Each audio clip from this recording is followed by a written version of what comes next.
2. So, chapter 1 um, basically was two parts. One was observing the armies on the battlefield by Arjuna and Krishna, and then Arjuna's lamentation. So, these are the two parts of chapter 1. And of course, each of these parts have multiple subparts. Like while observing the armies on the other side, Arjuna or Duryodhana, we are given the list of great warriors and how Duryodhana uses his um, diplomatic mind in enthusing his side warriors. And Sanjaya predicts that even though he does that, because of Krishna being on Arjuna's side, they are going to be doomed. And Arjuna, the moment he starts seeing the army on the other side, he becomes overcome with grief, lamentation, compassion, and so on and so forth. So, Arjuna broadly gives four reasons why he should not fight, he should leave the battle. Does anyone remember any of these reasons? What reasons Arjuna gives to escape the battle? One reason at least. One was to say that he was killing his own people, even though his own kinsmen and people which will actually make the future generations not follow any religion or anything. They'll become Shudras basically. And Yes. So that is destruction of family tradition. He was afraid of destroying the family tradition, which will basically cause unwanted population and disturb the peace of the society. Yes, that was one of the reasons. What are the reasons that he gave?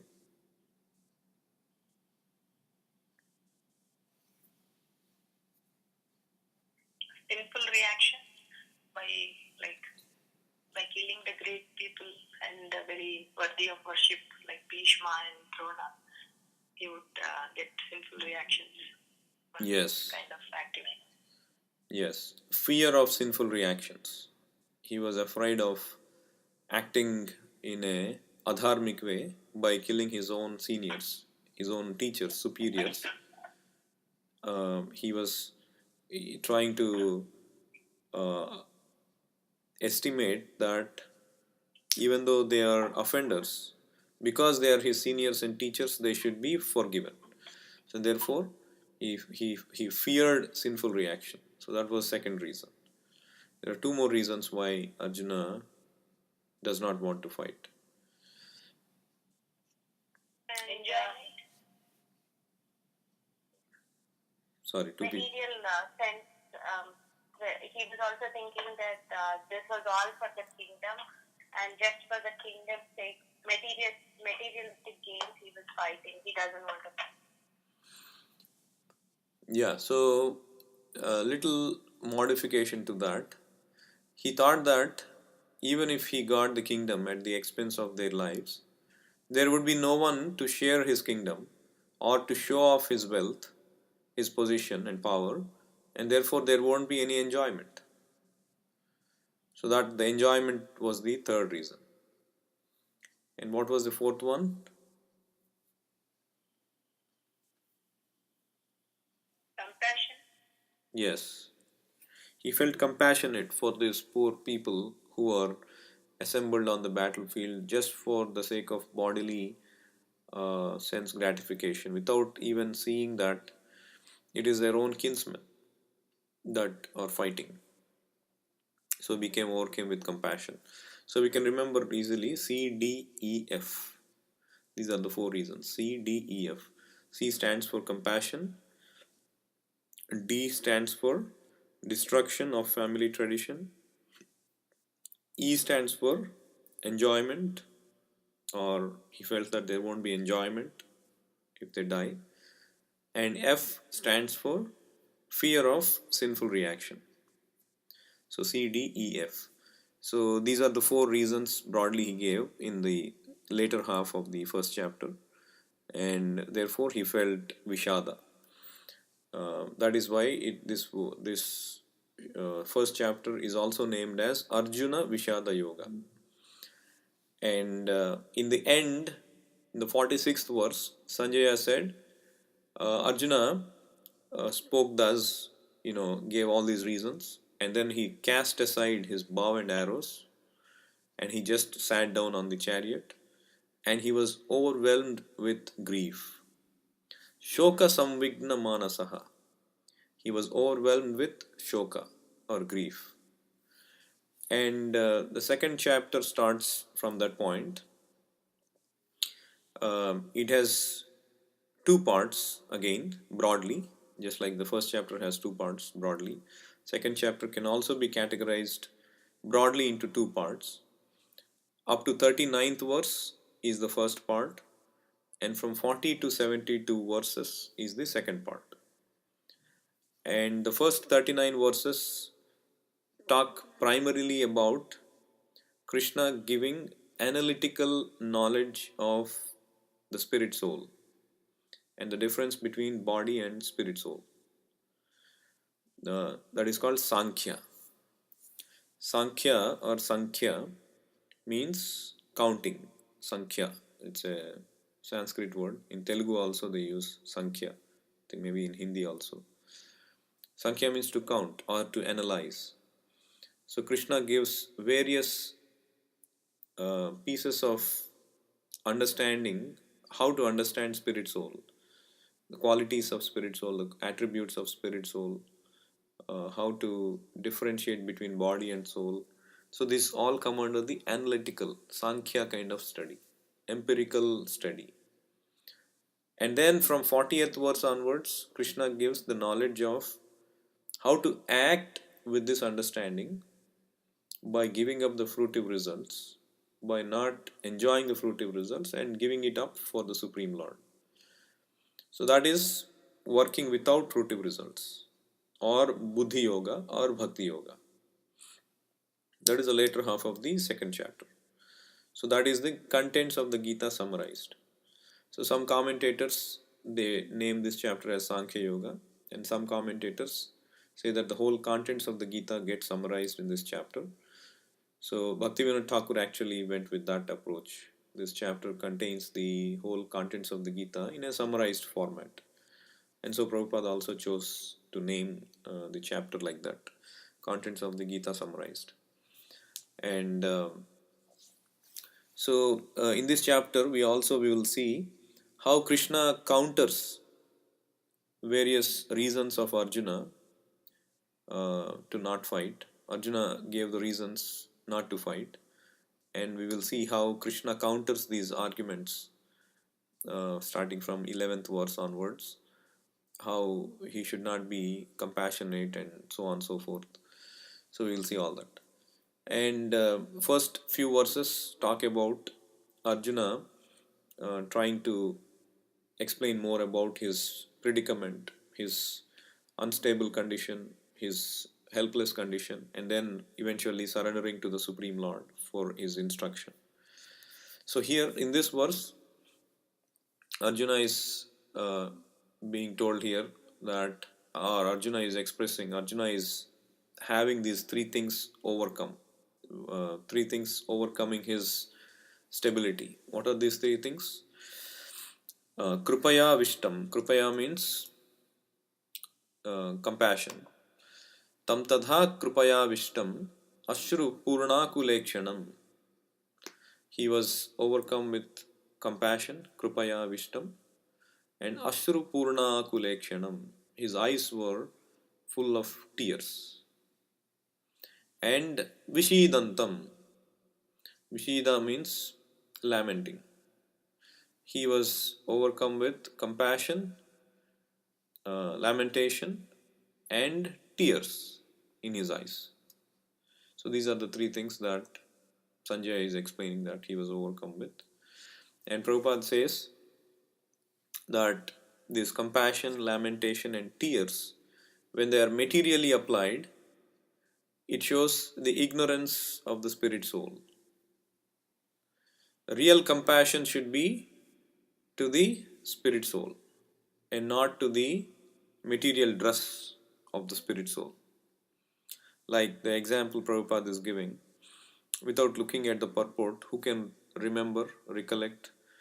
What is the example Prabhupada gives to differentiate material compassion versus real compassion to the spirit soul? Shudra lemons for the material thing. That's true, but what is the analogy Prabhupada gives? Like saving or drowning. Oh, sorry, Mataji. Yeah. Like how when you're a drowning man, instead of saving him, we save the dress. Yes. Good. Rid of him. That's analogy. Yes, that's the analogy. So what Prabhupada says here, very clearly understandable. Say if you find a man drowning in the water, and you go and you just try to save, or you save the clothing of that person without bothering about the person. That is not called actually saving the person. You just saved the clothing, which is no good. So saving the person is the important thing than saving the actual clothing.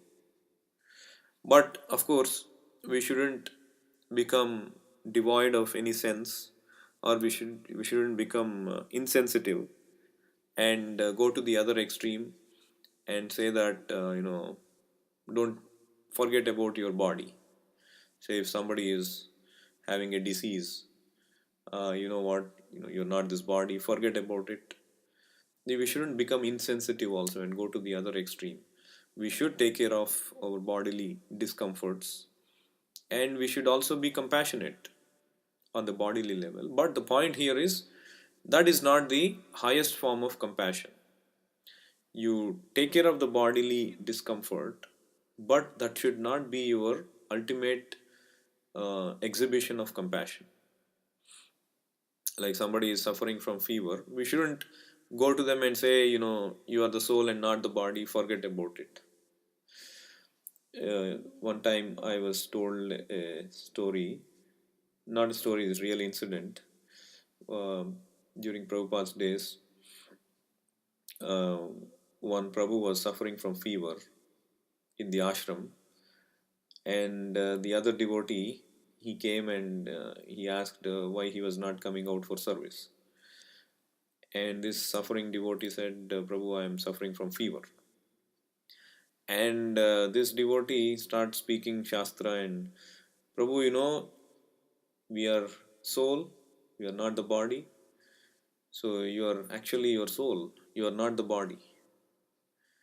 And then this suffering devotee also replied back, you are also not my body, Prabhu. You are also soul, you are not my body. How can you know what I am undergoing?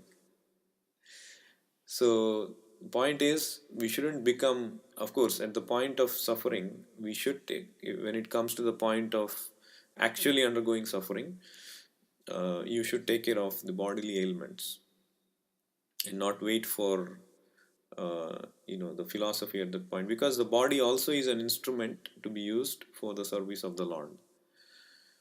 Prabhupada many times, the devotees would see that Prabhupada is using this homeopathy, Ayurvedic medicines. And one time a devotee was suffering from some severe disease, and she was using this Ayurvedic and homeopathy medicines. And then Prabhupada came and said, why you are not going to the doctor? And she said, no, Prabhupada, I want to use the similar things as you are using.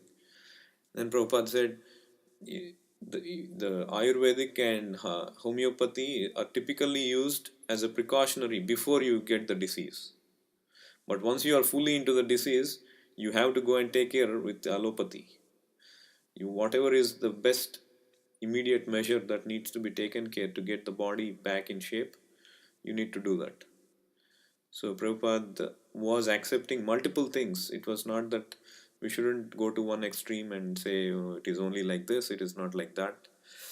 But the point, real point we should understand here, when Prabhupada says that material compassion is useless, it means eventually it is useless for the spirit soul if you just hang on to the material compassion.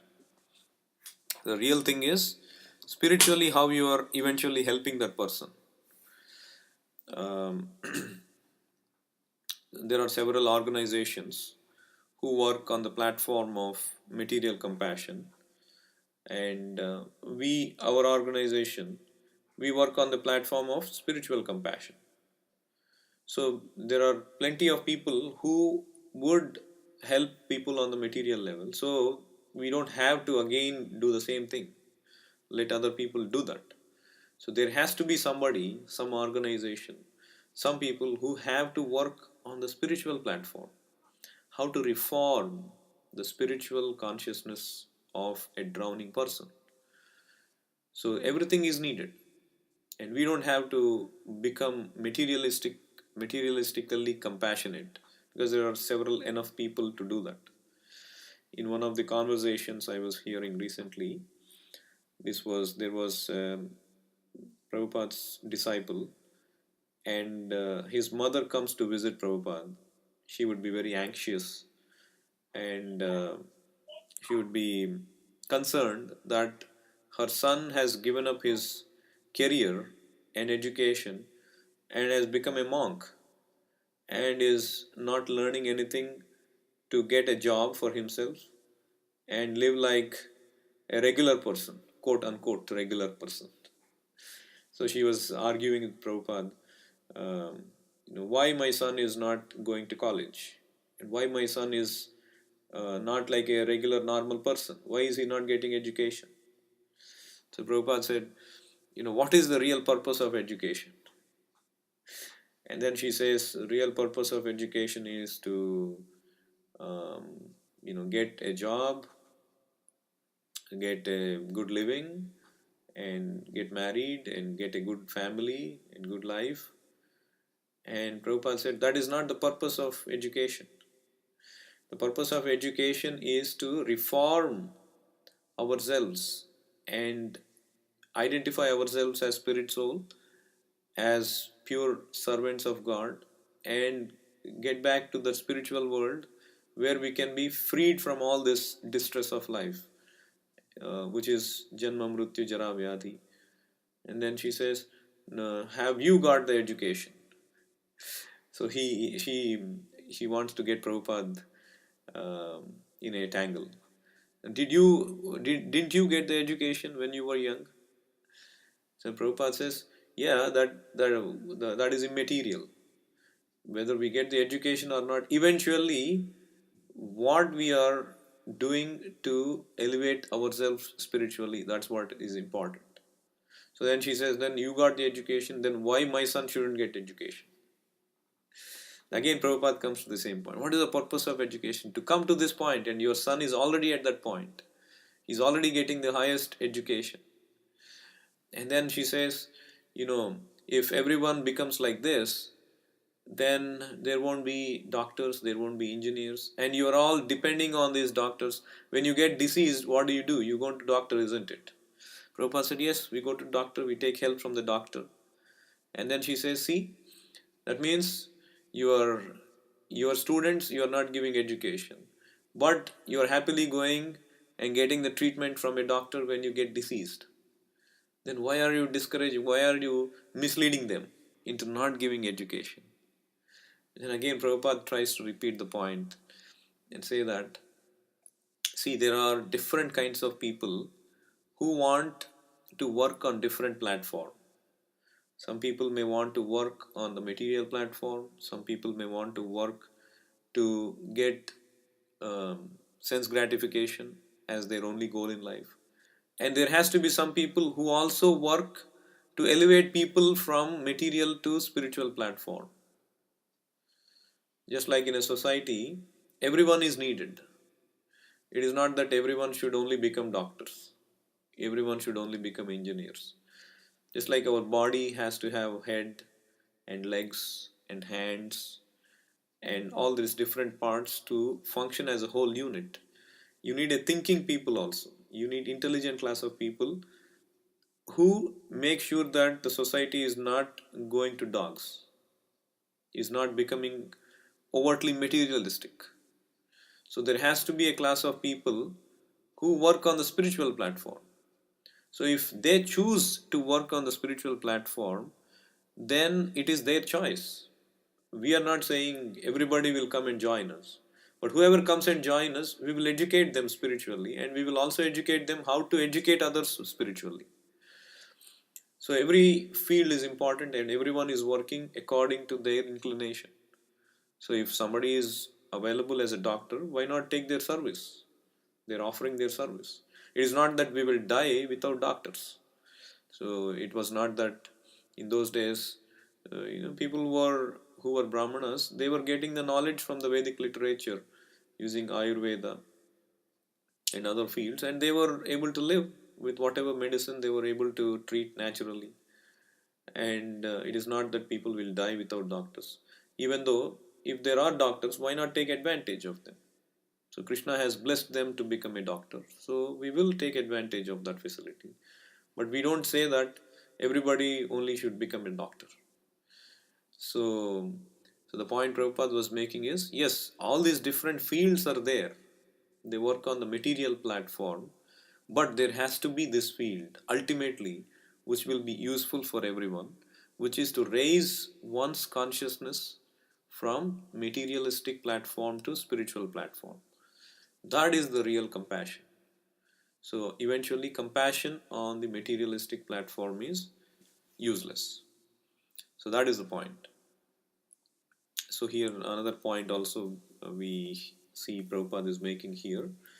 A Sudra laments for the body, whereas a learned person, Dvija, like a Brahmana or a Kshatriya, does not lament for the body. So Prabhupada makes that point. So Sudra means who remains on the bodily platform. And a person who is trying to elevate oneself to the spiritual platform does not lament. So these instructions will come later also. But Prabhupada is making this point just to show that if somebody becomes compassionate on the material platform, that means he is still on the Sudra level. He needs to raise himself further and further to come to the spiritual platform. So I'll stop here. Any other questions, comments on what we discussed today?